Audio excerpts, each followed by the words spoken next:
یعنی یہ کیا کون رہا ہے؟ اگر ہم واللہ امیجن کریں نا، کیا اس کو ہم سے کچھ چاہیے؟ کیا وہ ہم پہ ڈیپینڈنٹ ہے؟ کیا ہماری عبادات اس سے کوئی فائدہ کر سکتی ہیں؟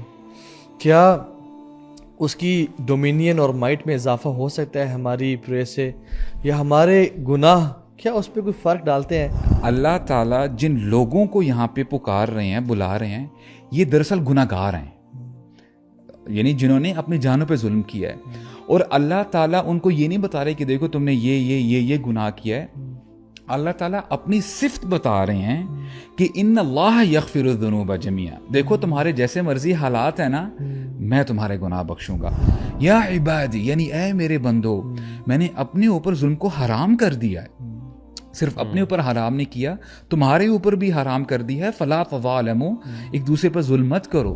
مجھے تیرے جو پردہ تھا نا میرے گناہوں پہ، اور تو میرے امیج کو ہمیشہ اچھا ہی بنا کے پیش کرتا رہا، اور مجھے تو نے کبھی ایکسپوز نہیں کیا اور میرے گناہ کبھی ظاہر نہیں کیے، اس چیز نے مجھے دھوکے میں ڈال دیا. تو ابن عباس کہتے ہیں یہاں پہ آ کے کہ ہم زیادہ مستحق ہیں کہ ہم اللہ تعالیٰ سے یہ توقع رکھیں کہ اے اللہ ہمیں بھی کوئی نشانیاں دکھائیں تاکہ ہمارا ایمان بھی زیادہ ہو جائے. اور سلف صالحین یہ بھی کہتے ہیں، سورہ زمر کی جو آیت ہے، قل یا عبادی الذین اسرفوا علی انفسہم لا تقنطوا من رحمت اللہ ان اللہ یغفر الذنوب جميعا انہ هو الغفور الرحیم. یقین کیجئے گا آپ کسی گرامیرین کے پاس جائیں گے نا، شاید وہ اس آیت کے اوپر نا آپ کے 2 گھنٹے لے لے گا. یعنی اتنی انٹینسیفائی جو ہے یہ آیت ہے، سبحان اللہ، بار بار انا کے ساتھ جو اللہ تعالیٰ بات کرتے ہیں. اس میں سلف صالحین کہتے ہیں کہ دیکھیں اللہ تعالیٰ جن لوگوں کو یہاں پہ پکار رہے ہیں، بلا رہے ہیں، یہ دراصل گناہ گار ہیں، یعنی جنہوں نے اپنی جانوں پہ ظلم کیا ہے. اور اللہ تعالیٰ ان کو یہ نہیں بتا رہے کہ دیکھو تم نے یہ گناہ کیا ہے. اللہ تعالیٰ اپنی صفت بتا رہے ہیں کہ ان اللہ یغفر الذنوب جميعا، دیکھو تمہارے جیسے مرضی حالات ہیں نا، میں تمہارے گناہ بخشوں گا. تو یعنی اپنی گناہوں کی طرف مت دیکھو، میری رحمت کی طرف دیکھو. یعنی یہ امید ہے نا شیخ کہ تمہارے اندر نا امید آ جائے گی کہ تم جو ہے ابھی بھی یو ہیو سم ٹائم. اچھا، سورہ حدید کی بھی ایک آیت ہے جہاں پہ اللہ تعالیٰ فرماتے ہیں اعلموا ان اللہ یحیی الارض بعد موتها. اچھا، جنرلی اگر میں آپ کو اس کا ترجمہ رکھوں نا آپ کے سامنے، تو اس کا مطلب یہ ہے کہ جان لو کہ اللہ تعالیٰ زمین کو اس کا مردے ہونے کے بعد، جب وہ مردہ ہوتی ہے اس کے بعد اس کو زندہ کر دیتے ہیں. تو now one might ask this question, is Allah subhanahu wa ta'ala talking about this land or what؟ اس آیت سے پہلے اللہ تعالیٰ فرماتے ہیں الم یأن للذین آمنوا ان تخشع قلوبہم لذکر اللہ، کہ کیا ایمان والوں پر یہ وقت نہیں آگے جو اپنے آپ کو مسلمان کہتے ہیں کہ ان کے دل کانپ اٹھے، یعنی زندہ ہو جائیں اللہ تعالیٰ کی یاد سے. تو اللہ تعالیٰ یہاں پہ ہوپ دے رہے ہیں دوسری آیت میں، اللہ سبحانہ و تعالیٰ he is actually talking about the dead hearts, یعنی وہ لوگ جن کے دل مردہ ہو چکے ہیں. کیا تم جانتے نہیں ہو کہ اللہ تعالیٰ مردہ زمین کو جیسے زندہ کرتے ہیں، اسی طرح جو مردہ دل ہوتے ہیں اللہ تعالیٰ ان کو بھی زندہ کرتے ہیں. تو یہ مختلف اقوال ہمیں ملتے ہیں. سبحان اللہ، اٹ گیوز یو ہوپ کہ الحمدللہ if you strive, if you struggle, as we know this hadith already, if a person takes one step towards Allah subhanahu wa ta'ala, Allah subhanahu wa ta'ala will take 10 steps towards him. If you walk towards him, he will come to you running. Subhanallah. تو میں سمجھتا ہوں کہ دیکھیں it's very essential for a person to know who Allah is in first place. جب آپ کو اللہ تعالیٰ کے بارے میں نہیں پتہ ہوتا نا، تو پھر آپ نا بہت بدگمانی بھی کرتے ہیں، اور وہ جو شیطان کے جو وسوسے ہوتے ہیں نا کہ ہم جو مرضی کر لیں، جانا تو ہم نے جنت میں ہی ہے. اللہ اکبر. اور یہ غلط امید ہے اللہ تعالیٰ کے بارے میں، اور بہت زیادہ جو ہے مایوسی کر لینا، یار میں جو مرضی کر لوں. وہ جو آپ نے پہلے بتایا نا کہ اللہ تعالیٰ یعنی معاذ اللہ کے ظالم ہیں اور وہ جو ہے نا جبر کرنا، نو نتھنگ ایٹ آل. اللہ تعالیٰ تو فرماتے ہیں انی حرمت ظلما علی نفسی وجعلتہ بینکم محرما. یا عبادی، یعنی اے میرے بندو، میں نے اپنے اوپر ظلم کو حرام کر دیا ہے. صرف اپنے اوپر حرام نہیں کیا، تمہارے اوپر بھی حرام کر دی ہے. فلا تظالموا، ایک دوسرے پر ظلم مت کرو. تو سبحان اللہ، you know day and night آپ دیکھ رہے ہیں کہ اللہ تعالیٰ آؤٹ آف ہز مرسی وہ جو ہے یعنی رحمت برساتے جا رہے ہیں، برکتیں نازل فرماتے ہیں. تو you know there are multiple آیات اینڈ احادیث. ایک حدیث بھی نا بڑی کمال کی جو ہے نا وہ میرے ذہن میں آئی، ابو سعد بھی کی بات بھی کرتے کرتے. اچھا یہ جو حدیث آپ نے بتائی نا کہ تم میری طرف چل کے آؤ میں دوڑ کے آؤں گا, تم ایک ہینڈ اسپین آؤ میں پورا عام لینتھ تمہارے پاس آؤں گا, یعنی یہ کیا کون رہا ہے؟ اگر ہم واللہ امیجن کریں نا, کیا اس کو ہم سے کچھ چاہیے؟ کیا وہ ہم پہ ڈپینڈنٹ ہے؟ کیا ہماری عبادات اس سے کوئی فائدہ کر سکتی ہیں؟ کیا اس کی ڈومینین اور مائٹ میں اضافہ ہو سکتا ہے ہماری پرے سے؟ یا ہمارے گناہ کیا اس پہ کوئی فرق ڈالتے ہیں؟ ہماری ایگزسٹنس سے نان ایگزسٹنس اس ذات پہ وہ الغنی ہے, لیکن پھر بھی اتنی محبت کہ انسان گناہوں کے باوجود بھی اس کو پکارے یا اس کی طرف چل کے آئے, وہ دوڑ کے آئے. اور وہ جو حدیث ہے نا کمال کی ہے, حدیث میں آتا ہے کہ جب اللہ سبحانہ و تعالیٰ نے مخلوق کو کریٹ کر دیا, ساری مخلوق کی خلقت ہو گئی, اس کے بعد اللہ تعالیٰ نے ایک کتاب میں نا لکھا اور وہ کتاب کو فوق العرش, عرش کے اوپر رکھ دیا, اور یہ تمام کریشن سے اور عرش سے اوپر یہ کتاب پڑی ہوئی ہے, اور اس میں کیا لکھا ہوا ہے؟ ان رحمتی غلبت غضبی. سبحان اللہ, سبحان اللہ. اللہ اکبر. یعنی دیکھیں نا وہ اختتام اس پہ ہو رہا ہے. اللہ اکبر. یعنی دس از ریٹن, یہ اللہ نے ان رحمتی غلبت غضبی, میری رحمت میرے غضب پہ غالب رہے گی ہمیشہ کے لیے. اور وہ جو حدیث ہے اللہ اکبر, جس میں متفق علیہ حدیث ہے, جس میں اللہ تعالیٰ کی رحمت کے 100 پارٹس ہیں. اللہ سبحانہ و تعالیٰ نے ایک پارٹ کو اس دنیا میں دے دیا اور 99 پارٹس اپنے پاس رکھے, اور اس ایک پارٹ سے انسان اور جنات اور حیوانات اور رینگنے والے آپس میں رحم کرتے ہیں. اور پھر روایت اخرى, ایک اور روایت میں آتا ہے کہ جس رحمت کی وجہ سے ایک اینیمل اپنا ہوف بچے پہ نہیں رکھتا اور اپنا پاؤں اٹھا لیتا ہے. Can we just think about this حدیث؟ جنات کا آپس پہ جو رحمت ہے وہ اس ایک پارٹ کی وجہ سے ہے. ماؤں کی ساری جو رحمت ہے اپنی اولاد کے لیے, انسان کی جو اپنے پڑوسوں کے لیے رحمت ہے, انبیاء کی جو رحمت ہے, اخی واللہ انبیاء کی جو رحمت ہے اپنی امتوں, وہ اس ایک پارٹ کے اندر ہے. اس پارٹ کا ایک پارٹ ہے. یہ ساری combined is one part, all of this combined is one. وہ حدیث ہے نا کب کہ سے لے کر کب تک, کب سے اللہ شروع سے لے کر اور آخرت تک compile یہ کرتے ساری رحمتیں جو آج تک ہوں گی وہ دیٹ از جسٹ ون اور پارٹ. یہ جو حدیث ہے اللہ تعالیٰ 70 ماؤں زیادہ پیار کرتا ہے, یعنی وہ ضعیف حدیث ہے. آپ 70 مائیں کیا پوری کائنات کی مائیں, اور جو شروع سے آئیں اور آخر تک آئیں گی, اور تمام انبیاء کی رحمت اپنے قوموں کے لیے, ان ارسلناک رحمت للعالمین, آپ تمام کٹھی کر دیں, وہ اللہ رب العالمین کی ایک رحمت کا پارٹ کے برابر بھی نہیں پہنچتی. واٹ امیجن جب 99 پارٹس آف رحمہ قیامت کے دن اللہ سبحانہ و تعالیٰ لوگوں کو دکھائیں گے. تو عبداللہ بن مسعود کیا کہتے ہیں؟ ان اللہ لیغفرن یوم القیامہ مغفرۃ لم تخطر قلب بشر. اللہ سبحانہ و تعالیٰ جس طرح کی بخشش لوگوں پہ کریں گے نا, انسانوں کے دل امیجن نہیں کر سکتے.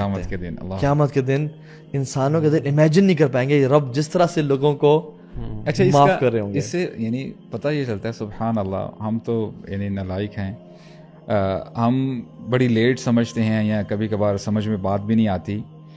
اس کو آپ ایسے سمجھیں کہ آپ کا نا کسی کے ساتھ مسئلہ ہو گیا, پھڈا ہے کسی کے ساتھ نا, اور اب جو جج ہے نا, لیٹس سے آپ کی مدر ہیں یا آپ کے فادر ہیں, آپ کتنے سکون میں آ جاؤ گے, اوہ یار اب جو ہے نا اب مسئلہ نہیں ہوگا, اب میرے حق میں ہی فیصلہ ہوگا, رائٹ. آپ کو بڑا سکون آ جاتا ہے.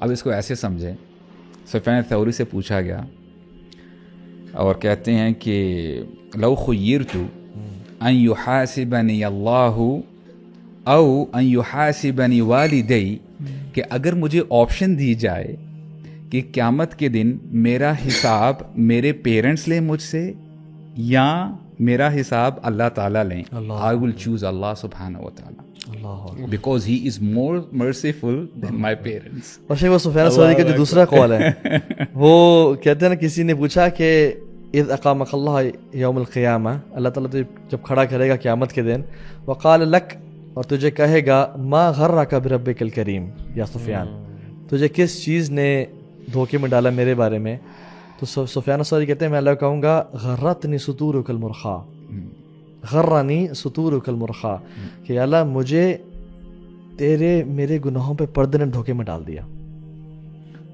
یہ جو ہے نا کہ سبحان اللہ، مجھے تیرے جو پردہ تھا نا میرے گناہوں پہ، اور تو میرے امیج کو ہمیشہ اچھا ہی بنا کے پیش کرتا رہا، اور مجھے تو نے کبھی ایکسپوز نہیں کیا اور میرے گناہ کبھی ظاہر نہیں کیے، اس چیز نے مجھے دھوکے میں ڈال دیا یار. تو یعنی اپنے گناہوں کی طرف مت دیکھو، میری رحمت کی طرف دیکھو. یعنی یہ امید ہے نا شیخ کہ تمہارے اندر نا امید آ جائے گی کہ تم جو ہے ابھی بھی یو ہیو سم ٹائم.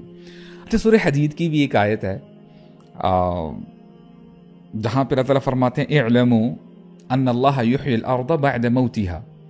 اچھا، جنرلی اگر میں آپ کو اس کا ترجمہ رکھوں نا آپ کے سامنے، تو اس کا مطلب یہ ہے کہ جان لو کہ اللہ تعالیٰ زمین کو اس کا مردے ہونے کے بعد، جب وہ مردہ ہوتی ہے اس کے بعد اس کو زندہ کر دیتے ہیں. تو now one might ask this question, is Allah subhanahu wa ta'ala talking about this land or what?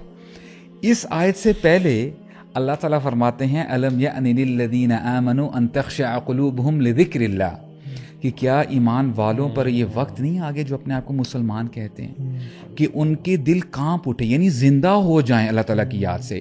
تو اللہ تعالیٰ یہاں پہ ہوپ دے رہے ہیں دوسری آیت میں، اللہ سبحانہ و تعالیٰ he is actually talking about the dead hearts, یعنی وہ لوگ جن کے دل مردہ ہو چکے ہیں. کیا تم جانتی نہیں ہو کہ اللہ تعالیٰ مردہ زمین کو جیسے زندہ کرتے ہیں، اسی طرح جو مردہ دل ہوتے ہیں اللہ تعالیٰ ان کو بھی زندہ کرتے ہیں. تو یہ مختلف اقوال ہمیں ملتے ہیں. سبحان اللہ، اٹ گیوز یو ہوپ کہ الحمدللہ if you strive, if you struggle, as we know this hadith already, if a person takes one step towards Allah subhanahu wa ta'ala, Allah subhanahu wa ta'ala will take 10 steps towards him. If you walk towards him, he will come to you running. Subhanallah. تو میں سمجھتا ہوں کہ دیکھیں it's very essential for a person to know who Allah is in first place. جب آپ کو اللہ تعالیٰ کے بارے میں نہیں پتہ ہوتا نا، تو پھر آپ نا بہت بدگمانی بھی کرتے ہیں، اور وہ جو شیطان کے جو وسوسے ہوتے ہیں نا کہ ہم جو مرضی کر لیں، جانا تو ہم نے جنت میں ہی ہے. اللہ اکبر. اور یہ غلط امید ہے اللہ تعالیٰ کے بارے میں، اور بہت زیادہ جو ہے مایوسی کر لینا، یار میں جو مرضی کر لوں. وہ جو آپ نے پہلے بتایا نا کہ اللہ تعالیٰ یعنی معاذ اللہ کے ظالم ہیں، اور وہ جو ہے نا جبر کرنا، نو نتھنگ ایٹ آل. اللہ تعالیٰ تو فرماتے ہیں انی حرمت ظلما علی نفسی وجعلتہ بینکم محرما. ہماری ایگزسٹنس سے نان ایگزسٹنس اس ذات پہ وہ الغنی ہے، لیکن پھر بھی اتنی محبت کہ انسان گناہوں کے باوجود بھی اس کو پکارے یا اس کی طرف چل کے آئے، وہ دوڑ کے آئے. اور وہ جو حدیث ہے نا کمال کی ہے. حدیث میں آتا ہے کہ جب اللہ سبحانہ و تعالیٰ نے مخلوق کو کریٹ کر دیا، ساری مخلوق کی خلقت ہو گئی، اس کے بعد اللہ تعالیٰ نے ایک کتاب میں نا لکھا، اور وہ کتاب کو فوق العرش، عرش کے اوپر رکھ دیا. اور یہ تمام کریشن سے اور عرش سے اوپر یہ کتاب پڑی ہوئی ہے، اور اس میں کیا لکھا ہوا ہے؟ ان رحمتی غلبت غضبی. سبحان اللہ، سبحان اللہ اکبر. یعنی دیکھیں نا وہ اختتام اس پہ ہو رہا ہے. اللہ اکبر. یعنی دس از ریٹن، یہ اللہ نے ان رحمتی غلبت غضبی، میری رحمت میرے غضب پہ غالب رہے گی ہمیشہ کے لیے. اور وہ جو حدیث ہے اللہ اکبر، جس میں متفق علیہ حدیث ہے، جس میں اللہ تعالیٰ کی رحمت کے 100 پارٹس ہیں. اللہ سبحانہ و تعالیٰ نے ایک پارٹ کو اس دنیا میں دے دیا اور 99 پارٹس اپنے پاس رکھے، اور اس ایک پارٹ سے انسان اور جنات اور حیوانات اور رینگنے والے آپس میں رحم کرتے ہیں. اور پھر روایت اخرى، ایک اور روایت میں آتا ہے کہ جس رحمت کی وجہ سے ایک اینیمل اپنا ہوف بچے پہ نہیں رکھتا اور اپنا پاؤں اٹھا لیتا ہے. Can we just think about this حدیث؟ جنات کا آپس پہ جو رحمت ہے وہ اس ایک پارٹ کی وجہ سے ہے. ماؤں کی ساری جو رحمت ہے اپنی اولاد کے لیے، انسان کی جو اپنے پڑوسوں کے لیے رحمت ہے، انبیاء کی جو رحمت ہے، اخی اللہ انبیاء کی جو رحمت ہے اپنی امتوں، وہ اس ایک پارٹ کے اندر ہے. اس پارٹ کا ایک پارٹ ہے. یہ ساری combined is one part. all of this combined is one. وہ حدیث ہے نا کب سے لے کر کب تک، کب سے اللہ شروع سے لے کر اور آخرت تک compile یہ کرتے ساری رحمتیں جو آج تک ہوں گی، وہ that is just one part. اور جو حدیث ہے اللہ تعالیٰ 70 ماؤں زیادہ پیار کرتا ہے، یعنی وہ ضعیف حدیث ہے، آپ 70 مائیں کیا پوری کائنات کی مائیں، اور جو شروع سے آئیں اور آخر تک آئیں گی، اور تمام انبیاء کی رحمت اپنے قوموں کے لیے، ان ارسلناک رحمت للعالمین، آپ تمام کٹھی کر دیں، وہ اللہ رب العالمین کی ایک رحمت کا پارٹ کے برابر بھی نہیں پہنچتی. واٹ امیجن جب 99 پارٹس آف رحمہ قیامت کے دن اللہ سبحانہ و تعالیٰ لوگوں کو دکھائیں گے. تو عبداللہ بن مسعود کیا کہتے ہیں؟ ان اللہ لیغفرن یوم القیامہ مغفرتا لم تخطر قلب بشر. اچھا، اللہ سبحانہ و تعالیٰ جس طرح کی بخشش لوگوں پہ کریں گے نا، انسانوں کے دل امیجن نہیں کر سکتے. قیامت کے دن، اللہ، قیامت کے دن انسانوں کے دل امیجن نہیں کر پائیں گے رب جس طرح سے لوگوں کو اچھا معاف کر رہے ہوں گے. اس سے یعنی پتہ یہ چلتا ہے سبحان اللہ، ہم تو یعنی نالائق ہیں، ہم بڑی لیٹ سمجھتے ہیں یا کبھی کبھار سمجھ میں بات بھی نہیں آتی. اس کو آپ ایسے سمجھیں کہ آپ کا نا کسی کے ساتھ مسئلہ ہو گیا، پھڈا ہے کسی کے ساتھ نا، اور اب جو جج ہے نا، لیٹس سے آپ کی مدر ہیں یا آپ کے فادر ہیں، آپ کتنے سکون میں آ جاؤ گے، اوہ یار اب جو ہے نا اب مسئلہ نہیں ہوگا، اب میرے حق میں ہی فیصلہ ہوگا، رائٹ. آپ کو بڑا سکون آ جاتا ہے. اب اس کو ایسے سمجھیں، سفیان ثوری سے پوچھا گیا اور کہتے ہیں کہ لو خیرت ان یحاسبنی اللہ او ان یحاسبنی والدی، کہ اگر مجھے آپشن دی جائے کہ قیامت کے دن میرا حساب میرے پیرنٹس لیں مجھ سے یا میرا حساب اللہ تعالیٰ لیں، I will choose اللہ سبحانہ و تعالیٰ، because he is more merciful than my parents. اور شیخ وہ سفیان ثوری کا جو دوسرا قول ہے، وہ کہتے ہیں نا، کسی نے پوچھا کہ اذ اقامک اللہ یوم القیامہ، اللہ تعالیٰ تجھے جب کھڑا کرے گا قیامت کے دن، وقال لک، اور تجھے کہے گا ما غرک بربک الکریم، یا سفیان تجھے کس چیز نے دھوکے میں ڈالا میرے بارے میں؟ تو سفیان ثوری کہتے ہیں میں اللہ کہوں گا غرتنی ستورک المرخا، غرنی ستورک المرخا، کہ اللہ مجھے میرے گناہوں پہ پردے نے دھوکے میں ڈال دیا. یہ جو ہے نا کہ سبحان اللہ،